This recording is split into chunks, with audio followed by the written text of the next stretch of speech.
एका बाजूला या शर्मिष्ठा पानुलीचा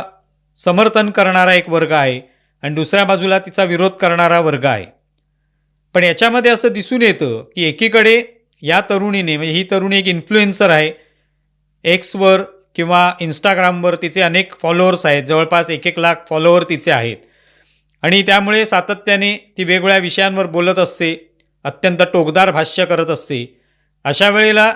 अनेक वेळेला असे जे इन्फ्लुएन्सर असतात त्यांच्या तोंडून अनेक वेळेला असे शब्द निघून जातात आणि त्याच्यातून मग